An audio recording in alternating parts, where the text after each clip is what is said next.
First story. I've 32 been together with my ex GF28 for about 3 years. She sold all her stuff and moved in with me. I own the apartment about after 2 years, so we've been living together for a year, give or take. She is one of the most kind and loyal people I've ever met. Spending time with her was easy and I like doing it, but after a while, we would started to fight regularly. Never about serious stuff, but some random bullshit that escalated. Sometimes it was about stuff I said in a joking manner that was hurtful to her that particular day. But it wasn't a problem up until then. Then it was fights about her wanting to visit her parents and me not wanting to go, because I felt more like staying home and playing games with friends. FYI, it was maybe 1 out of 4 times I declined going, because her family has the tendency to get together for around 10h a day, and I can't stand visiting someone for this long. I just don't enjoy it. It's too much. It got to the point where we were fighting every month, usually around that time of the month for her. It was like clockwork, and I despised it. I felt miserable. I didn't want to talk, because you couldn't reason with her. If she had made up her mind, she would die on that rock. And after a while, she would come around and wouldn't be as firm with her point of view. Not being able to discuss a topic, and being able to try to convince her of my views was really frustrating, which led to the point where I decided I just wouldn't talk to her at all after a fight. It is the shittiest thing I could have done, and I knew she felt miserable, being left alone and all by herself, but I didn't care, as long as I didn't have to fight. This went on for about 1 year, having started more or less right about after she moved in with me. This might read now like a lot of the fights started from her side, because she didn't like some stuff I did or didn't do. But I am well aware that I contributed to a lot of fights myself or didn't help the situation by avoiding her. In no way I blame her solely for any of this. I also know that I'm not the easiest person to deal with and can handle being alone pretty well. Sometimes I even need the time for myself and don't want to show consideration for anyone else. This basically manifests in being an uncaring, cold asshole, if it suits me. We had 2 fights prior the last one, where I said to her that I don't feel like this is going anywhere. We always end up at the same point with our fights, and I wanted her to move out. It was in the heat of the moment, because she pressured me into discussing a topic, when I was still mad about it. But I've come around each time and told her I didn't mean it. And the relationship continued and I was happy.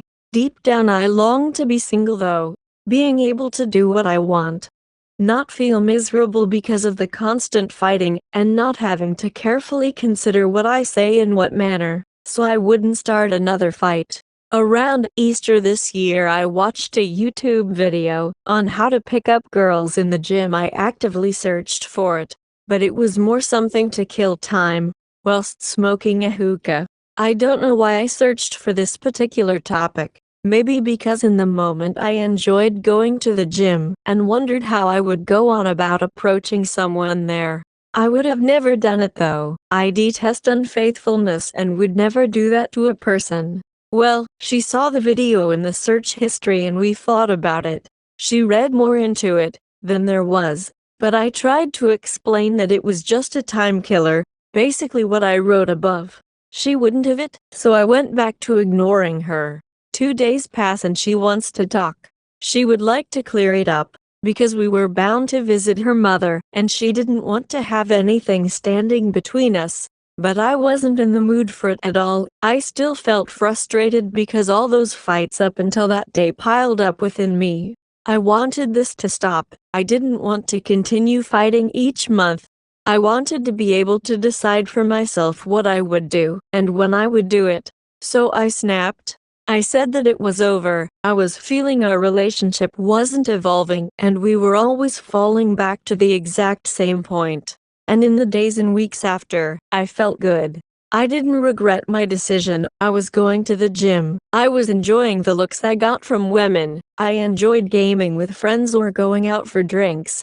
All the while she was miserable. She couldn't cope with being dumped. Because she couldn't process things with me around, I moved to my father next door.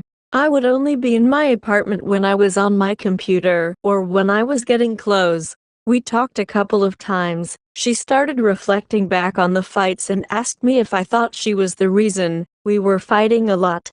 She also realized that oftentimes she would question everything and form an option on something that wouldn't necessarily be true or reality, but it would have such a weight in her mind that, during arguments, there was no other possibility than that which she had fabricated in her mind. I started to doubt my decision to end things, because I felt she was maybe chaining, and the main issue, the fighting, could get better if I gave us time and we would both be working on ourselves.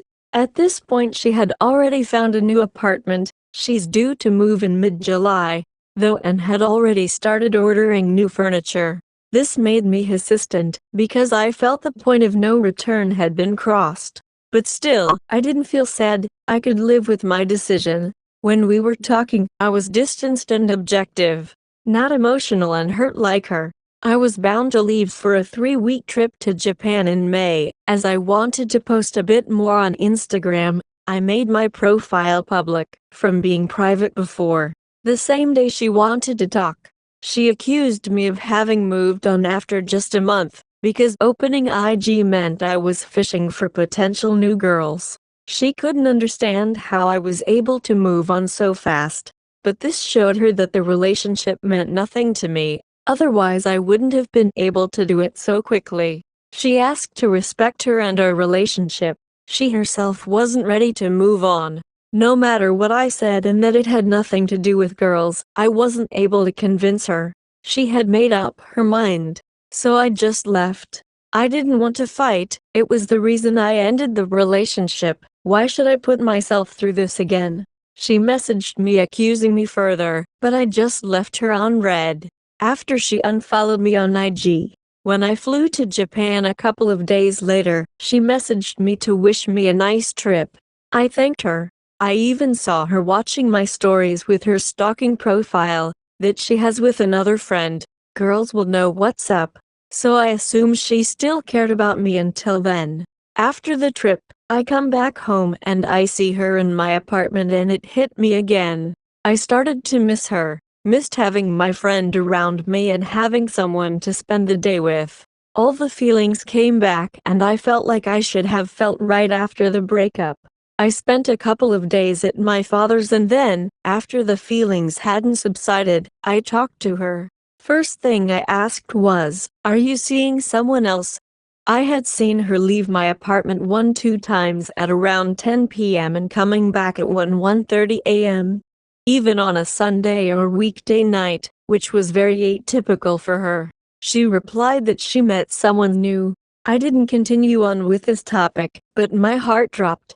Nonetheless, I said that I regret my decision, and I asked if she saw a chance for us continuing.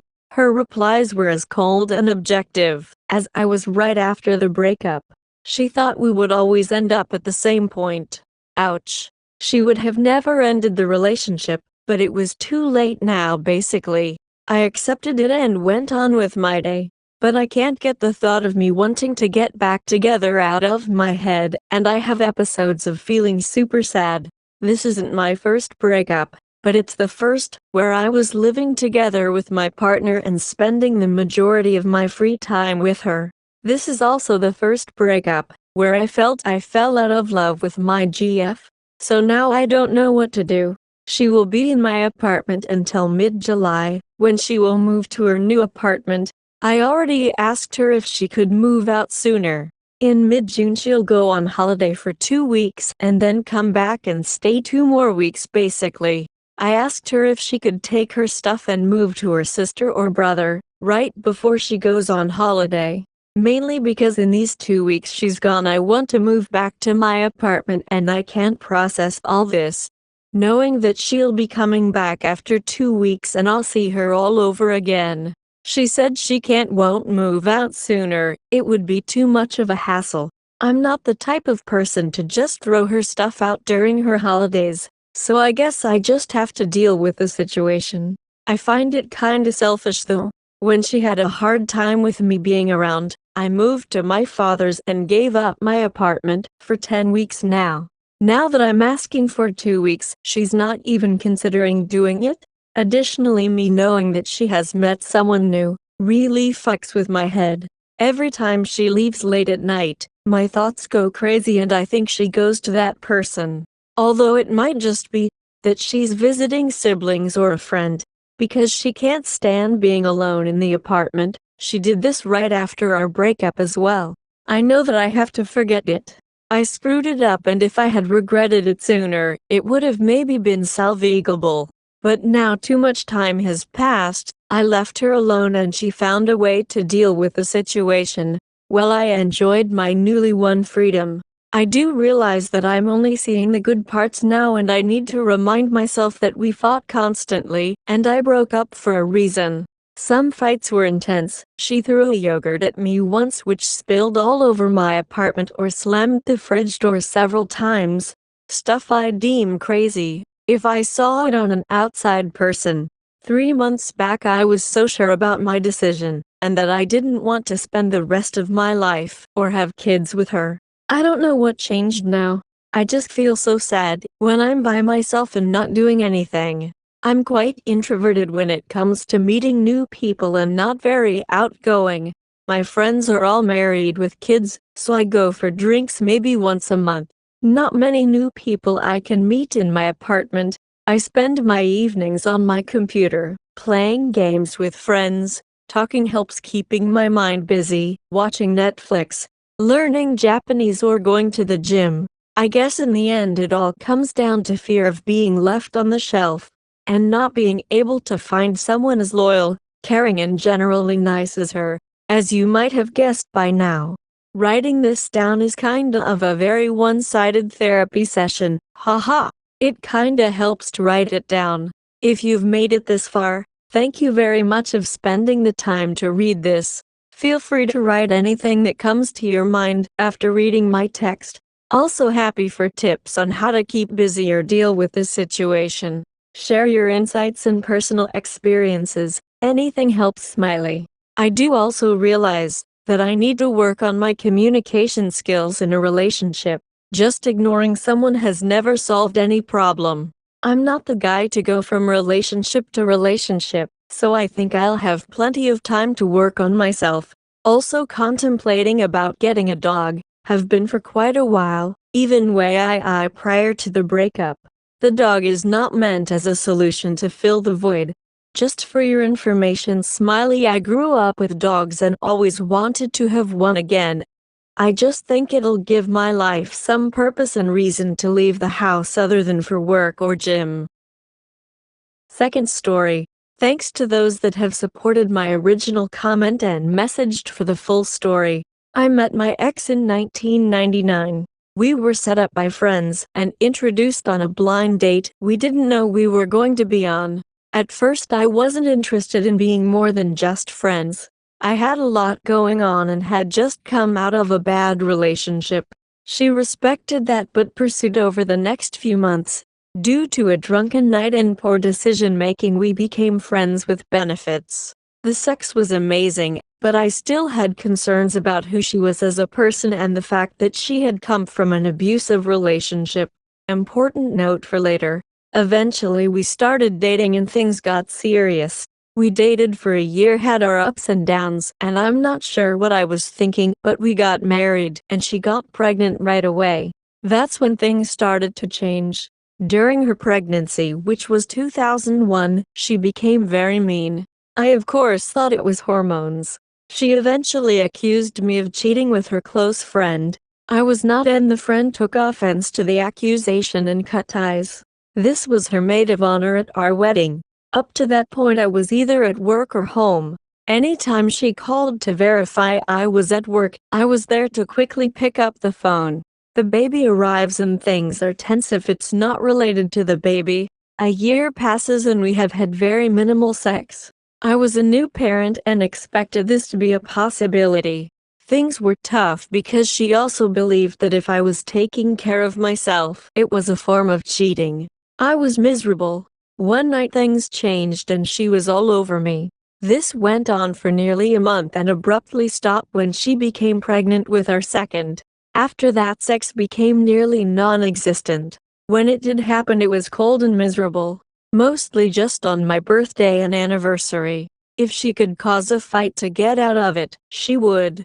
I was miserable and jumped into different hobbies to keep busy. Years of the same go by. At this time, I'm convinced that this is what married life is and it will never be better. I had spent my free time remodeling our home and working on my career. She had done a great job convincing me that I was a horrible person, and I was lucky she kept me around. I was beat down at home. Kids are now in their early teens, and my career is really hitting stride, and I'm gaining a reputation. My confidence is at a high, and I really am just there for the kids. Sex was non-existent by her choice. I still cared, but it wasn't a necessity. I was still convinced married people only had sex once a year. She was jealous of my success and started trying to bring me down about my job. She was also working at getting a big promotion at hers. This comes into play shortly. Between competitions for the kids and traveling for work, we both had stretches when we were not there. During this time, she started getting phone calls that she would not allow me to overhear. She chalked them up as family or work calls. Christmas rolls around and we travel to see her family. Grandparents are excited to have the kids, and I have a hiking trip planned in the mountains. That would get me to their cabin Christmas morning. I arrived and she is nowhere to be found. She had borrowed a car to go see relatives the day I left and had not returned. She gets back later that afternoon and only says she had been staying with her aunt's family. I had suspicions but didn't think too hard about it because we were thousands of miles from home. We returned from the trip and she asked me to move into the spare room in the basement. This caught me off guard, but no need to sleep next to someone you're not having sex with. The master bedroom was right above the room. I was in and could hear through the vents and ceiling that she was masturbating loudly while on the phone with someone. I confront her and it's the usual lies of, I was hearing the TV and that she was watching a steamy show. Still doesn't explain why the light fixture was shaking, but I let it go. I start watching how she reacts to calls. She also has multiple business trips planned. I'm really suspicious at this point but have no evidence to go by. She leaves for a week-long summer camp with our youngest daughter and her friend. Not much contact that entire week, but also not unusual for us at that point. They returned and the kids are acting weird. The youngest starts talking about a major shopping trip they get to go on. It's coming up on 6 months of sleeping separately. Our anniversary is right around the corner. I had started therapy with the hope that she would join. I wanted to try to save things and salvage our marriage. I wanted the kids to have a home that we basically rebuilt for them, and just wanted us to be happy. Therapy helped me for what was about to hit next. The week of our 16th anniversary, she ended up with a 2-week business trip. I was disappointing by the timing as I was doing things to try to rekindle our long-lost romance. As she was packing to leave, my youngest pulled me to the side and told me to ask where she is really going and to make sure I can track her location. I confronted her and she handed me a printed itinerary and that I was crazy to think anything was wrong. She left, but the app showed she in fact was heading in the opposite direction of her work location. She also was not responding to calls or text. I called the hotel where her conference was located and there was no such event. I confronted my youngest, who confessed that there was no camp. It was a trip to see her abusive ex, as she had started seeing him over our Christmas vacation. She was supposed to take the youngest on a shopping trip as a bribe but never did. I sent her a text that there was an emergency with the kids and needed her to call. After trying the kids' phones for 2 days, she finally called me. I asked how her boyfriend was and also let her know I had a 2-day head start on the situation. She hung up. It was 6 hours before she called and tried to lie. I told her I knew about the fake camp and confirmed it with the other kid that went. I knew that they were stuffed in a hotel room while she had sex in the adjoining room to them. I also let her know that the parents were looking at pressing charges for endangering their child. I knew her ex was out of jail. He was a thief that beat and robbed women over 70. He was convicted on 4 separate counts. I let her know that since she opened a new account and stole the kids' college money, that I opened a separate account and cut off funds to the joint cards she was using. I finally let her know her things would be placed in the front yard and she could collect them when she returned, or at least what was left, since she wasn't due back for a week. I retained a lawyer and filed for full custody of the kids and put them in therapy. When she returned, her defense for cheating was that I was the one that stopped having sex with her. It was my fault for being a terrible husband and that she would ruin me. In the court of public opinion, she did. I was dragged through the mud and made out to be the person she claimed I was. In the real courts, I won. Full custody, no spousal support, and she was stuck with her debts. I was not able to have the money stolen from the kids' accounts returned. In the end, the kids and I lived mostly happily ever after. I met a woman that has shown me what love truly means, and we have all moved on to bigger and better things. The ex lives miserably and can't seem to leave us alone. She is working on her 3rd divorce and is in a custody battle with the abusive ex. Thank you to everyone for their DMs and comments of support and encouragement. I want this to be an example that through suffering we can find happiness. There is a light at the end of the tunnel, and if you are struggling, it will get better. 3rd story. Throwaway account here. My wife, 35F, and I, 38M, were married for 10 years, with 2 elementary-aged kids. The first 7 years of the marriage were 10 out of 10 incredible, at least from my point of view. I could not have asked for a better wife and mother. The last 3 years have been much tougher. We went to a bunch of counseling trying to get the marriage back on track, but could never really get there. I planned countless dates, read and listen to everything on improving a marriage under the sun. It helped, but there was a gap between us I could never seem to close, no matter how hard I tried. In the back half of last year, she blindsided me with a divorce. I deeply loved her and was devastated. I tried my best to talk her out of it. She waffled a bit, but ultimately insisted on moving forward. I never got a great answer as to why she filed. I wasn't a perfect husband, to be clear. I had my faults. I could have done better, but I never cheated, was never abusive, and was a great provider. Certainly these last few years I was 100% in on trying to save the marriage. In any case, a little more than a month after she filed, she was already seeing a guy. A month after that, she had introduced our kids to him. Then later, during the discovery phase of the divorce process, she confessed to having multiple affairs, starting at about the 7-year mark. One of them lasted at least a year, though she claimed it amounted to only a handful of actual encounters. I had no clue she was even capable of this. The amount of lying she did to keep all this hidden is truly incredible.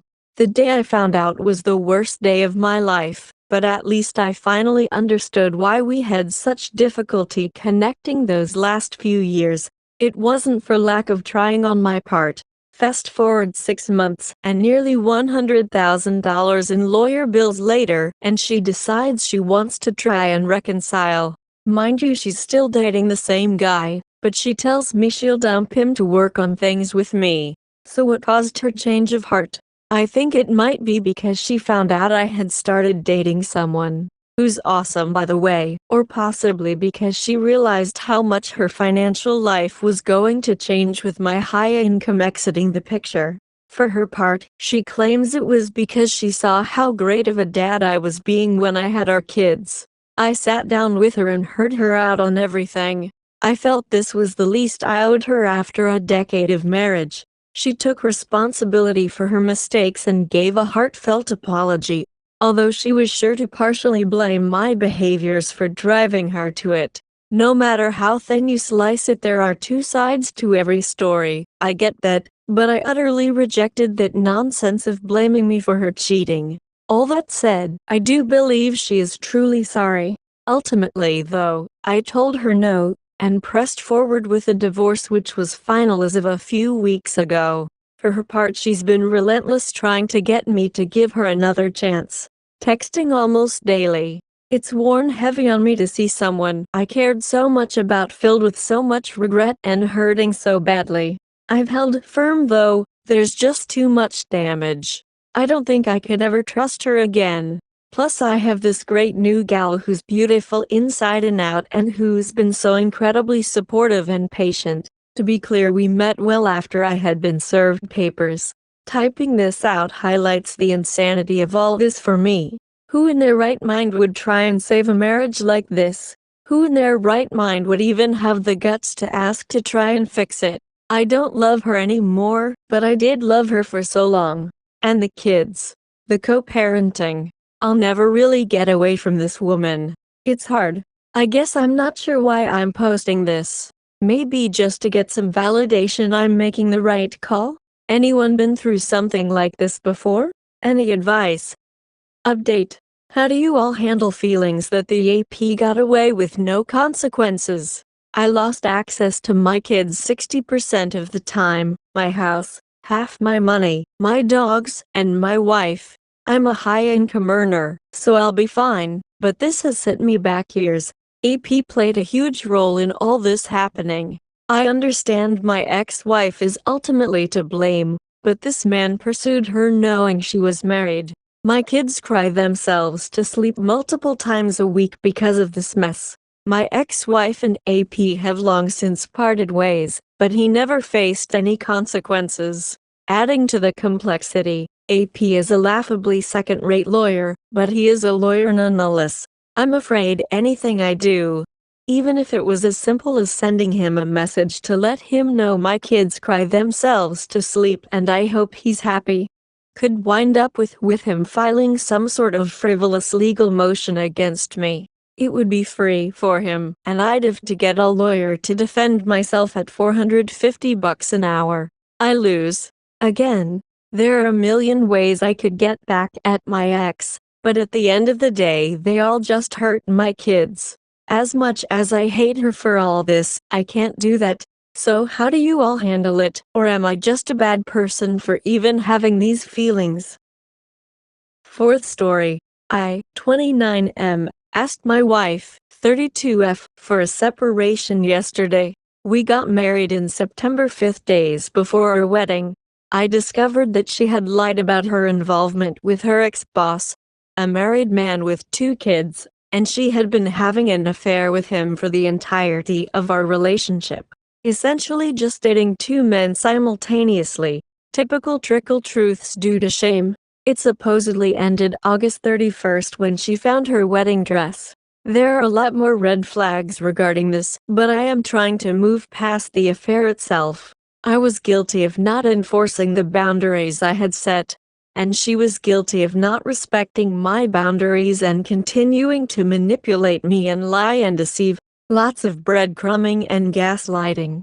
I succumbed to the pressure of our families, the sunken cost fallacy of the wedding, my love for her daughter, and my love for her, and elected to continue with the marriage and reconciliation under the following conditions.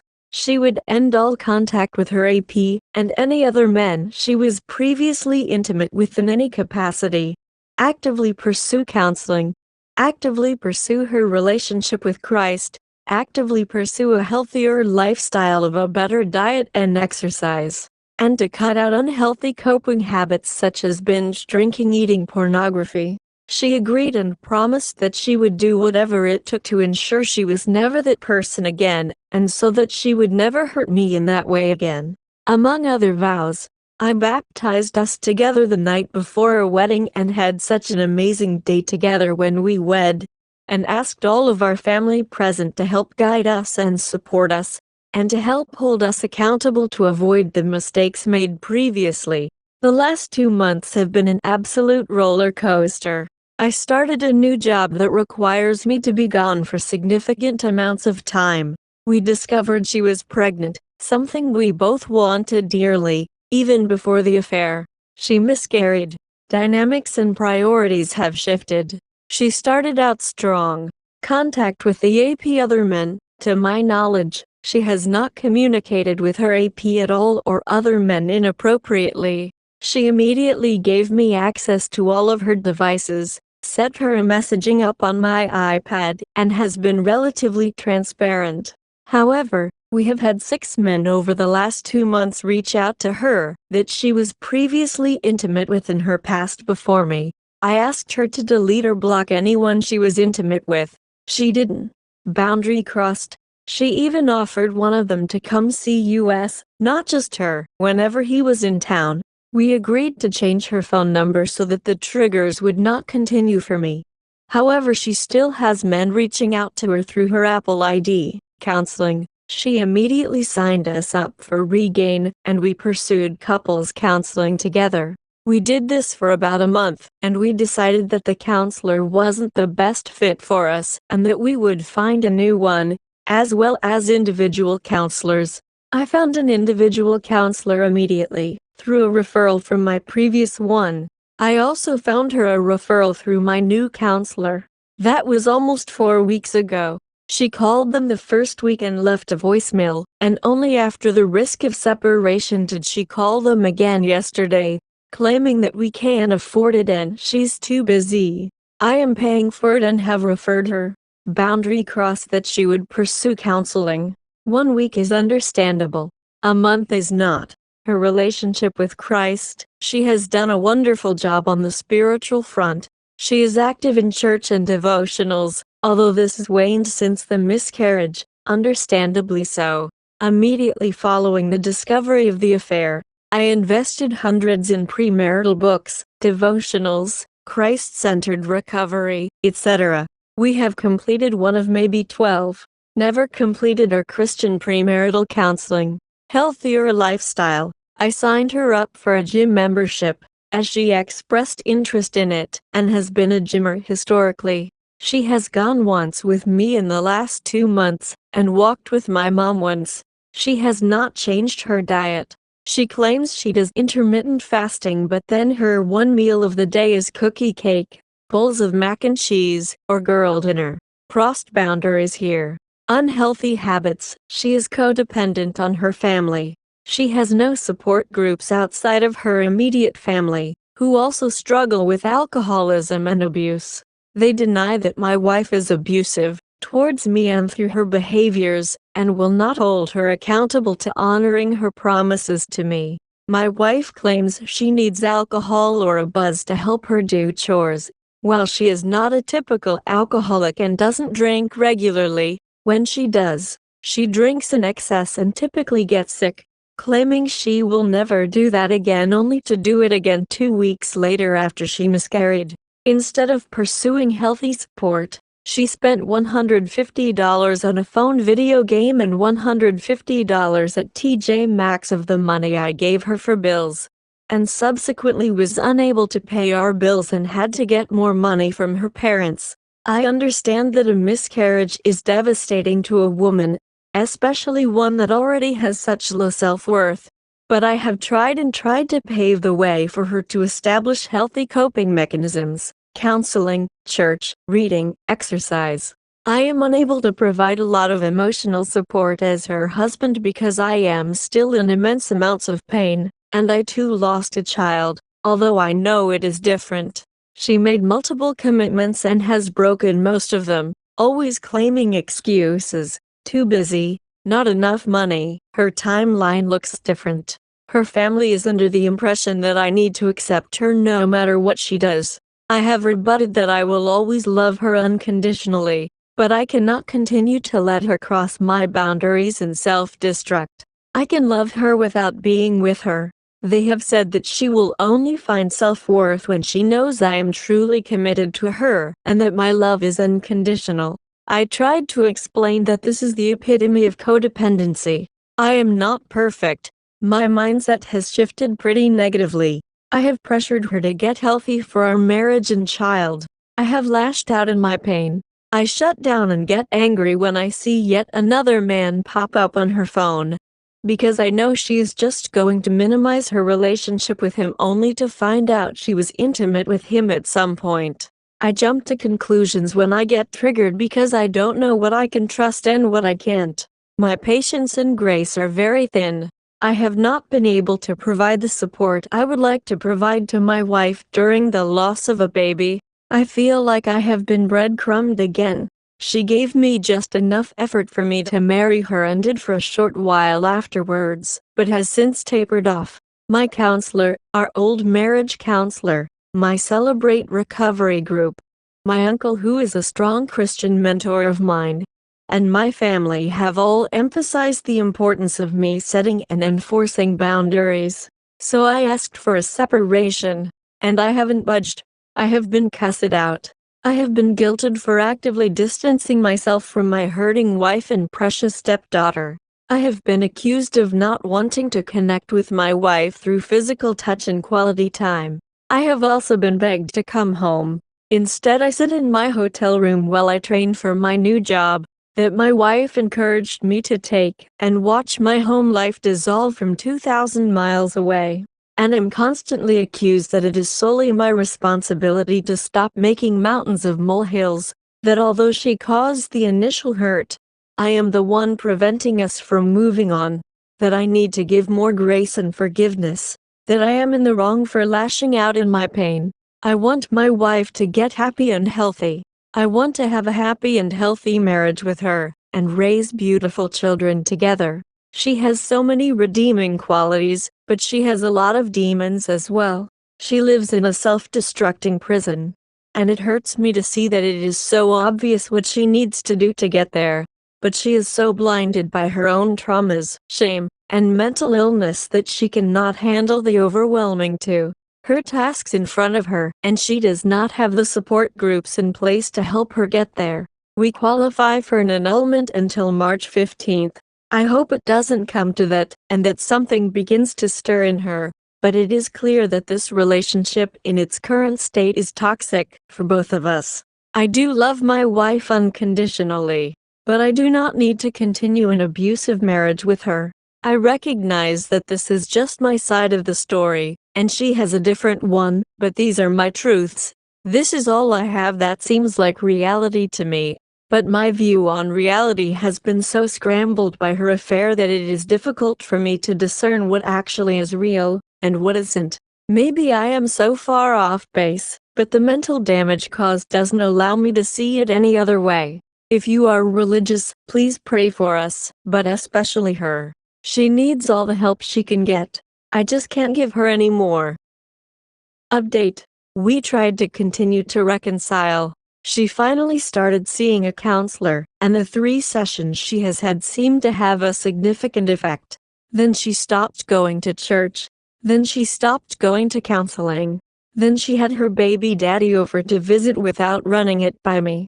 I firmly expressed I was not comfortable with him being at our home alone with her while I was gone. She fought me and fought me on it. He should be able to see his daughter, but I am not comfortable with him in my house or alone with my wife while I am not there. She eventually caved and had her mom come be with them, and then gave me the silent treatment for enforcing my boundary. Then she started disappearing with one of her male students. Let's call him J. 2-hour work session turned into 3.5-hour work sessions. 3 hours turned into 4.5. They started getting coffee together. They started getting lunch together. He is around for nearly every one of her appointments, even the ones they don't have together. I noticed this trend.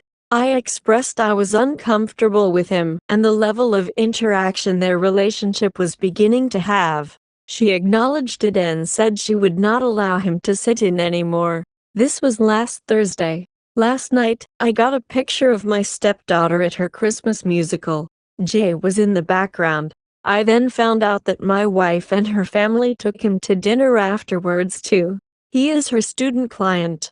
I expressed I was uncomfortable with him. She did not communicate with me he would be there or that she invited him. I found out by a third-party picture of my stepdaughter. She assures me that they are not having an affair, and the dude is not attractive at all, but my wife's behavior is unacceptable. She refuses to take accountability for it. She knows I am uncomfortable with him, regardless of the reason, regardless of past infidelity, and elected to deceitfully spend an evening with him. She has had an explosive meltdown the past 2 nights regarding me, stating that it was unacceptable behavior of a wife who is trying to repent and reconcile. Even if there was not infidelity, it is unacceptable behavior and disrespectful to our marriage and me as a husband. Her excuses are, "I told you he wasn't anything to worry about, so I didn't think you would care. And I invited my students because I felt bad. They are separated from their families for the holidays, and I don't think what I did was unacceptable. Even though I knew you were uncomfortable. This isn't a dictatorship. You don't get to control who I'm friends with. I have extended our separation to the new year." She has flip-flopped between divorce and counseling and back to divorce. I have signed the annulment paperwork and need to get her to sign it. I am trauma bonded to my wife. She is beyond toxic to me. She is cruel to me. She disrespects my boundaries with men. She has abandoned me as her husband and the vows she made to me before God. But I can't fucking walk away. Her talons are deep. The fantasy I had of her and our future is too strong. I know I need to leave and never look back. I know I need to demonstrate the consequences to her actions. How do I leave?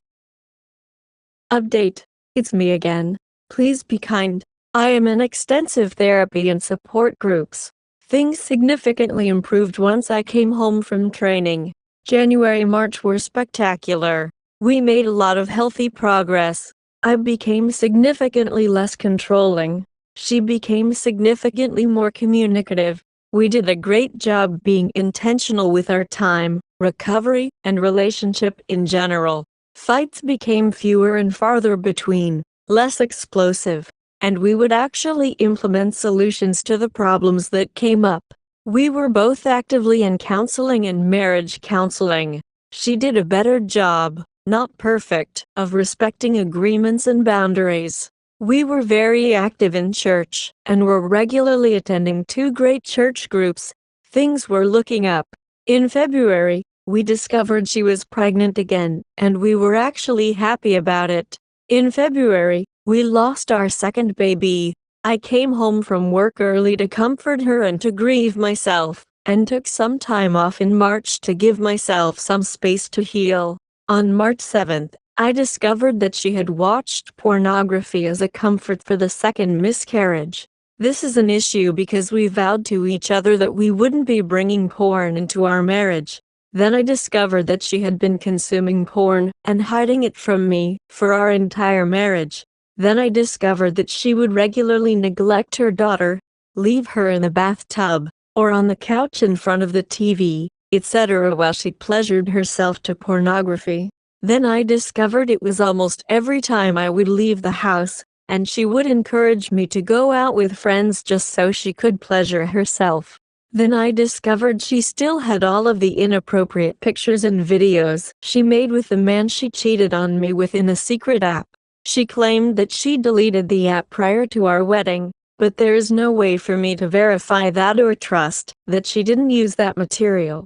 I pointed this out as an addiction, and she claimed that it wasn't an addiction because she dated a man with a real porn addiction, and this wasn't that bad. She acknowledged this was a massive breach of the frail trust we had rebuilt. This created an environment where I didn't want to leave the house because I knew what was happening while I was gone. This crippled my self-esteem, especially sexually. She asked for reconciliation and to join me at my therapist's because they specialize in affair recovery and sexual addiction. We filed for divorce on March 21st, and I moved out to the couch while we worked on the transition.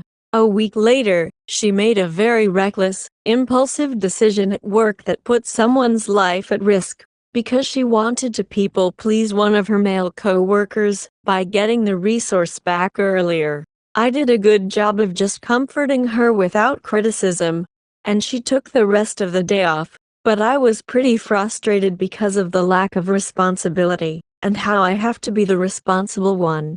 Later that day, we were going through our budget and trying to separate finances, and I discovered she had spent hundreds of dollars on gas station food and a mobile phone game. She had no idea she spent that much. This got me pretty frustrated. So I took some space and just got ready for bed since I had to leave for work the next morning. I told her to sleep on the couch instead of me so I could get better rest. This set her off and she exploded on me.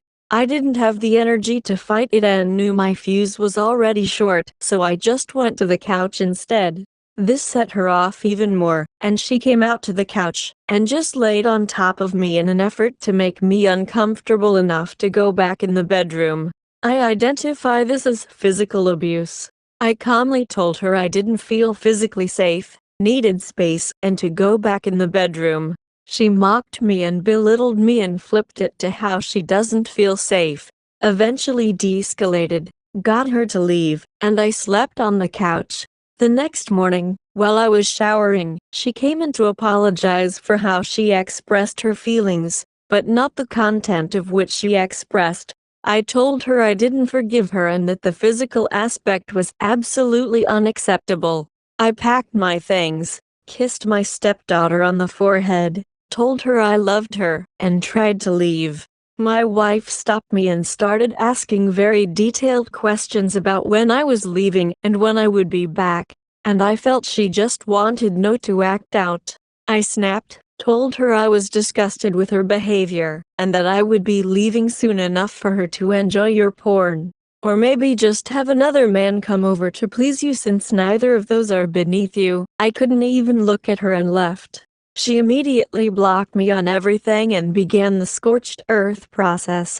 In my anger, I exposed her publicly. I felt like my voice and my story needed to be heard since she silenced me for so long. The next day, she got fired from her job for a lot of cumulative reasons, but mainly the accident. I came to find out that she also impulsively moved everything out of the house that day, even though we have the house through April. Uprooted everything, and her poor daughter, immediately and impulsively. I came home from work to be homeless, with all of my belongings stuffed into my storage unit, with my STBXW unwilling to talk to me at all. She isolated me from all of our friends. She won't file her divorce paperwork or taxes, so I am just stuck in this purgatory. She has become the most cold-hearted, cruel woman. She talked to my brother and said that I have a lot of amicable qualities, but she hopes that he never speaks to women like I do to her. None of her family will even acknowledge my existence, and they've already come to rescue her from her poor decisions. I've been living out of a suitcase in hotels, alone, for a month, and just got into an apartment, but have no furniture and am absolutely hemorrhaging cash. An affair, betrayal, constant deception, broken commitments and vows, addiction, alcohol abuse, pornography abuse, manipulation, impulsivity, people-pleasing, enmeshment, miscarriages. So much trauma. I am seeing a dedicated trauma therapist for CPTSD and love addiction, and am in multiple groups, Celebrate Recovery, Bible study, church community. I have some family here that have been very helpful. There are two parts of me. My head is absolutely disgusted by how I have been treated and the decisions she has made. My heart hurts for her and the things she is putting herself through, and wants to care for and support her. I know I genuinely love her, but it is intermingled with my own addiction to her as a result of the abuse. I am a survivor of narcissistic abuse and my story deserves to be heard. Update. Pretty confused here. If you look at my post history, it's pretty evident my wife struggles with sex addiction, BPD, NPD, abuse control, or all of the above. We filed for divorce on March 21st. We agreed to do a simplified dissolution. No kids together, no assets together, no alimony, etc., which requires both parties to cooperate.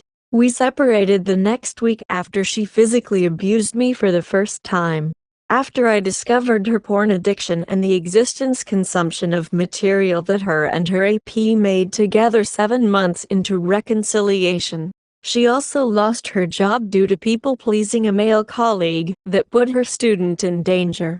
I finally snapped, told her I was disgusted, and that she could go enjoy her alcohol, her porn, her other men, and hell, since I was leaving for work. I recognized this was wrong and I did a piss poor job of emotionally regulating myself and eventually apologized. The next day, she immediately moved everything out of the house while I left out of state for work. In the 2 days it took me to come back, the house was cleaned out, most of my stuff dumped into our storage unit, and nowhere for me to stay. She immediately blocked me on all media cell service, and said we would only be communicating over email. Okay, good. It's been 2.5 months of coldness. She continually says she'll get her paperwork in, but her life is chaos right now. It is all of the time. The goalposts move every time. It was as soon as she got a new job. And then it was the end of May, and then it was the end of June. Here we are. This is how she behaves in almost everything. It's 5 sheets of paper. None of them require a lawyer, one requires a notary. You can submit them online to the clerk. It is not a big ask. We finally met at the courthouse 2 weeks ago to sign our settlement agreement. She was cold as expected. I even provided her with copies of the paperwork, and she had the opportunity to just submit them then and there, and obviously didn't. Leaving the courthouse, I drove by her in her van on the way to my therapist. She was broken down sobbing in the car. It's so confusing to me to be so stone cold and avoidant, but then behind closed doors, an emotional wreck about it. Yesterday I saw a mutual friend post a picture that had my wife giving her adult male student a piggyback ride, with a huge smile on her face. That is no longer a mutual friend. Clearly time and busyness are not issues, and her promise to herself of not pursuing other relationships until ours was finalized was not true. She won't file her paperwork but is gung-ho about divorcing. She won't give me her income information for last year for taxes. She won't give me some of my belongings back. What the hell is wrong with people, particularly her? I've got consultations set up with some family lawyers. I'm hoping to at least get them to send a letter to light a fire under her ass. The simplified dissolution kind of complicates it since it requires mutual cooperation, and there aren't really any court motions I can get to force her to move.